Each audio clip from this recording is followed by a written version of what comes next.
Hey everyone, this is Kianis of Kyokeda Studio, Master Drawing Japan, and I'm making a point to draw every day.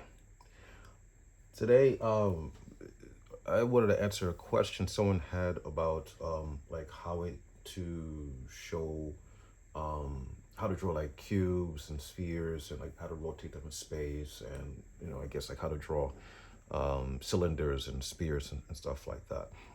And actually, yeah, that's a very good and very important question or aspect of drawing to get your mind around. I meet a lot of people who okay, they're not particularly artists, and and they see what I'm doing and they say, oh, I can't draw. And I always tell people, look, when it comes to drawing, the basic vocabulary that we have is is a circle, square, and the triangle, right?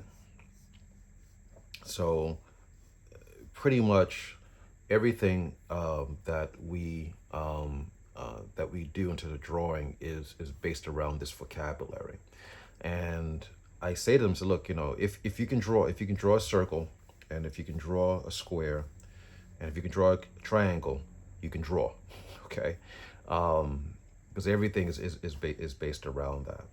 I guess like the difficulty is like how to like make these things seem like they have a volume to it, right? All right, so there are a couple of things I think we need to consider in terms of like volume. All right, so like one thing we need to consider, which is important, which is, yeah, like the feeling of mass, right? Like, some sort of like, you know, three-dimensional tangible kind of object, right? And like not a flat graphic kind of image, right? So you notice when I drew these, right, I drew them very lightly. When I started, or as lightly as possible. I hope it's showing up, but I didn't draw like this. I didn't draw my circle like that, right? So that's not what you want to do when you set out to draw these things, because automatically like you're locking it in to being a very like kind of flat kind of value here, right? So when I do it, I start off lightly, and softly, right? Okay. The other thing that you also want to consider, which is a turning edge, right? So in terms of a turning edge, basically we are going from not just like two dimensions, which would be like height and width, right? But now we're thinking about something which is like going in, which is depth, right? So if I do this, right, already I'm starting to imply like this has a value that is going around the object, and this is starting to make it feel a little bit more um, like a volume, like a three-dimensional object, right? So basically, you need the turning edge, which I'm kind of calling these days, which is like like the third line, or the third value, okay, in terms of like dimension, the third value of dimension, okay. So so what I mean is like if your objects are starting to the things that you're drawing, they're starting to look flat. Problem might be is that it might be lacking a turning edge, right? So for example, like this square, okay, so we have this now, right? But if I drop a line down here like this, and then I do that. No, I'm doing this a little bit strong, just for clarity, okay? You know, right? Now it has like the feeling of being three-dimensional, right? The same thing, with this triangle, if I dropped down a line here like this, okay? So our triangle now has become a pyramid, right? And I'll put a little shadow here, just to help, make this a little bit clearer, actually, because now, we're really trying to get the sense like this is in space now, right? Okay, so those are some of like one basic thing like you should try to keep in mind. Okay, another thing. Okay, when it comes to like drawing like cubes, all right. Look, there's no getting around it. We have to like understand perspective, right? And I know people hate it. I've been drawing for pretty long time, and I'm not particularly a fan of it. But you have to really make friends with perspective in order to have the freedom to draw confidently, and to get down onto the paper the things like you want to express, right? So I know, like, we have all these little concepts of like, um, you know, horizon line, okay, sun in the back, whatever. We have like put a bird here, okay. You know, we have our train tracks, make it even clearer, right? So we have like our 1 point, our 1 point perspective. We have, right. We have, okay, kind of similar to what I did up here. Of course, there's like the horizon line, right? Okay, dropping this down. Okay, so we have um, 2 point perspective. Okay, right? Because obviously, like, things that are going away from us, are going to a converging point, right? And of course, sorry, this is 2 point. And then, of course, here's, right? I'm doing this really, really, really fast. Okay, actually, I didn't even put a horizon line here. I'm sorry, but this is one of the ways that I kind of get around drawing a box like quickly in perspective in space like this. Okay, so this is like our 3 point perspective.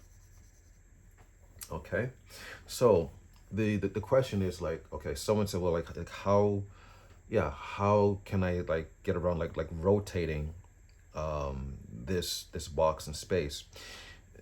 One cheat, I don't like using the word cheat or hack, okay, but that you can use to help yourself visualize is this value, or this y value here.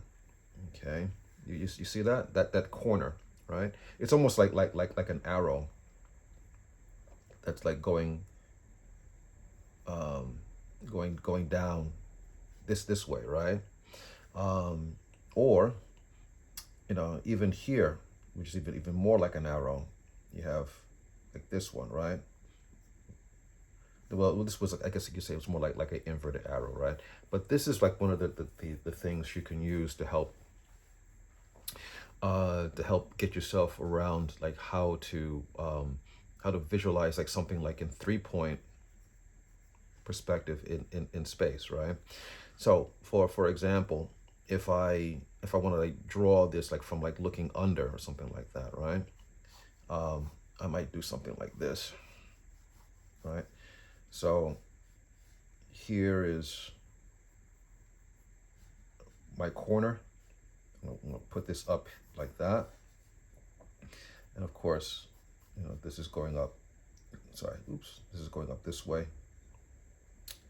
I'm sorry, I made a quick little mistake here. My bad. Sorry, my arrow is here. got the two mistake. I'm sorry. I do like an inverted arrow this way. Excuse me. And then I have, right. So almost like you can imagine like we're looking up at it from this perspective, right? Okay. So again, like here's like there's an arrow like that, and there's like there's my inverted arrow like that. Okay. So that's one way you can do it. Okay. When it comes to like drawing like boxes, you don't necessarily always have to like draw the horizon line. Okay. So long as if you make a point, to have like a center, like a turning edge line here, and then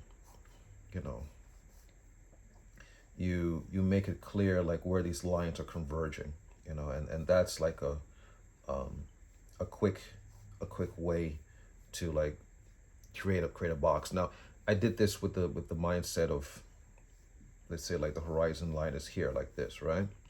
I can turn it the other way, like for example, if I have like my turning edge this way, and then if I have it converging like this, okay, so now, right, in other words, like this is going down, right, and like this is going away from us. Okay, this is one of the tricks, they would do like in comics. They like to draw like the top of a building or something like that, right? This is like a top of a building, and of course horizon line is here, and I don't know, Superman, whoever is like flying, flying to the building or whatever, but we're looking down at it. Okay. Another thing that might, okay, this is gonna take a little bit of thinking about it. Okay, but another way of creating the sensation of volume, okay, is thinking about the center. Okay, so for example, let me go back here. So this sphere now, this cube, and even like this pyramid, right? They all have a center. So when you create volume, essentially, you need something that essentially has an equal amount of mass on its opposite side. So in other words, if like all these things are like pushing out, right? They're gonna push out pretty much equally, right? From a particular center. That's how you create the sensation of a volume. Okay, so now that might be a little bit difficult for some people to get their heads around, but another way of thinking about it is, okay, for example, if I do this, right? All right, I'll make it a triangle for now. Okay. All right. Again, if I put this in a center here like that, okay. All right. This automatically is creating a sense of an equal relationship on all sides, right? Or if I did this, right? If I don't do like a semicircle here, and I do a semicircle here like that, right? Now I didn't complete this circle, right? But if I put a point in the center like that, that immediately starts to create a sense of a relationship, of all this. And actually you start like to see this as a complete thing now, right? Um, Now, if that's a little bit difficult, to get your heads around, okay, let me turn this into a, yeah. So my center will be essentially here, right? Sorry, do that. Okay, all right. So sorry, Da, da, da, da. Talk time. I'll make it flat. Okay, all right. So another thing you can keep in mind. All right. Whenever like you want to see, like, let's say if I have like a cylinder, right?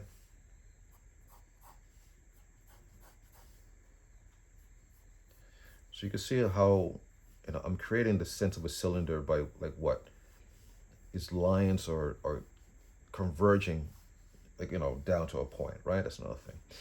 But you saw what I did here. I do it so much I don't even think about it, which is, I did this. I did this um, ellipse. It's an ellipse value at the top, which creates a sense of three dimensionality for it, right? Um, Now I spoke about the center, right? The center, um, it's just a marking point for you, right?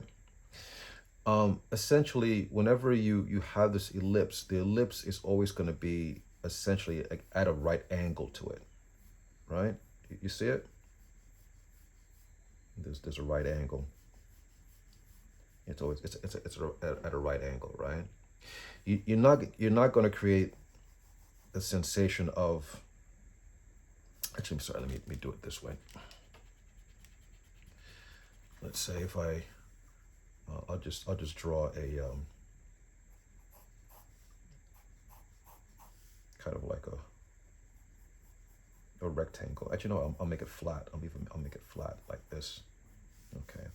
All right. So I have like this kind of rectangle, right? Um, if I put my right angle um like this, okay. Um, that's not going to create that doesn't create the sense of three dimensionality, right? Because it's kind of weird, right? Because it's yeah, because it's this is at a weird position, right? So what you have to think is when you do this, all right, two things, right? One, all right, you want all your ellipses to essentially to be at a right angle to like what you see as like the center, okay?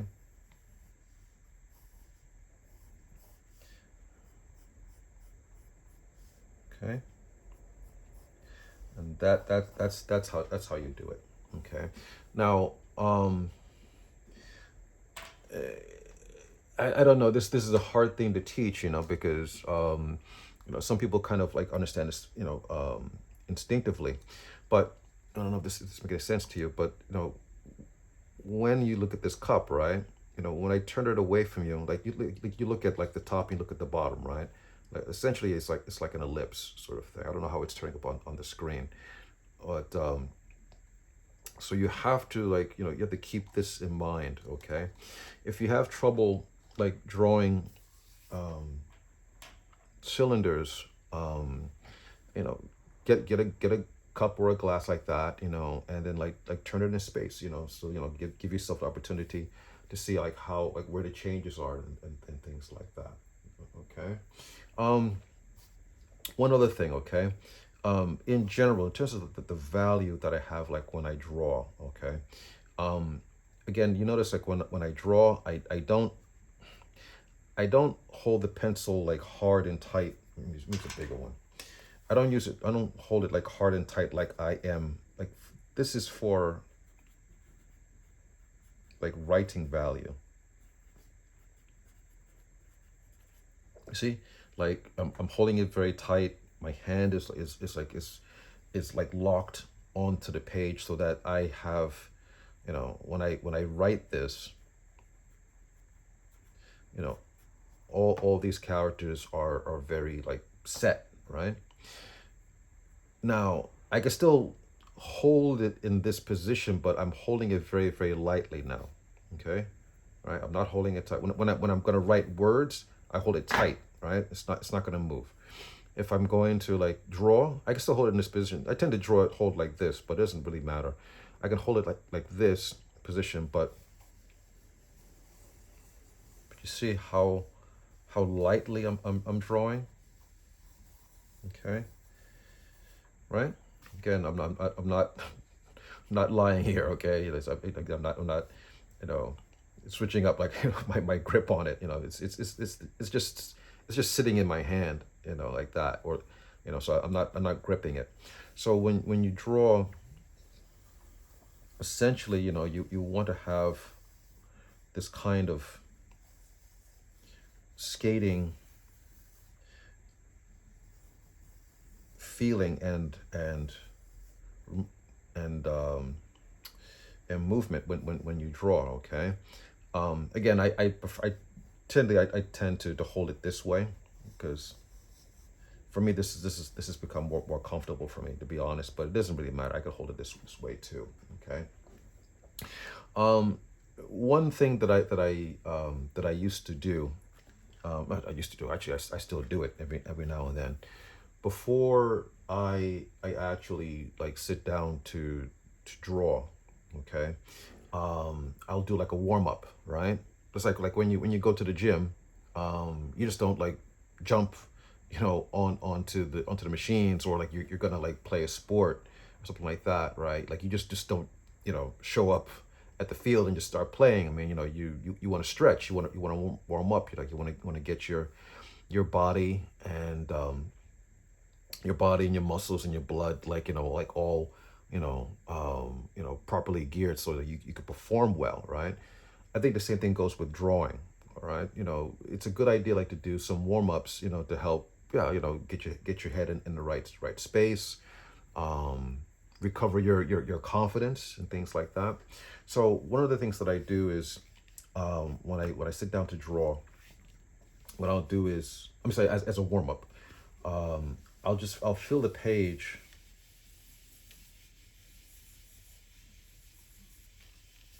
with a whole bunch of spheres or circles.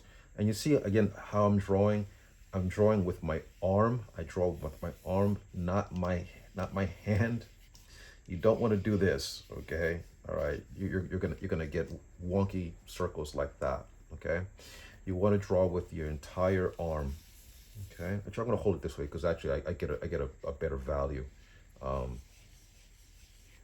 when I hold it this way, because another reason why I hold it this way is, one, it encourages me like to draw with my arm, but two, I have like more variation with my line weight. Okay, if I hold it like this, I'm only gonna have like one kind of like value of line weight, which is this point, which is not a crime, but sometimes I want to show things that are a little bit have weight to it and feel more heavy, right? So, if I hold it this way, right, I could change my value from like a thin, to a thick like that. Okay, so that's why I hold it this way these days. Okay, so anyway, so I'll do like a whole page of like spheres like this, and then when I get very, very comfortable with it, I'll start to play with them, and then I'll overlap them, right? Sometimes I'll put them one in the back like that, maybe like one in the front like this,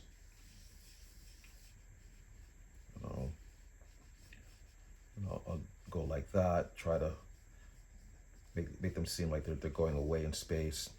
Um, maybe I'll do something like this. Okay. So all this is just to get my head to think like in an organic kind of sense. Okay. Then I'm gonna do it on the same page actually. Then I will go back to working with spheres actually, right? So what I'll do is I will fill a page with, I'm holding it a little bit differently now. I'll fill a page with cubes, like this. Again, like this is just to warm up, but what this is doing is actually it's helping me to like get my mind to feel comfortable like working with perspective. Okay. So, if you want to think about like this is a warm up to think like organically. This is a way to warm up to so we can think in terms of like perspective, and structure. Okay. All right. So I'm gonna stop here for today. I wanted actually I because I don't want this video to go too long, but because I really wanted to take all this and like show you how I would apply this to drawing a figure. But like maybe in my next video, I'll try to take some of these ideas and then like show it how it applies like to drawing a figure. Okay. Hope that was helpful for you guys, and I'll see you next time. Oh, by the way, I'll put a link in this video. I did a video for Live Up at Born Digital here in Tokyo, Japan. I do a weekly series of drawing tutorials for them, and actually recently I did a similar topic about like drawing objects in space. So please like take a look at the link. I think you'll find that helpful. Okay. All right. I'll see you next time. All right. Bye bye.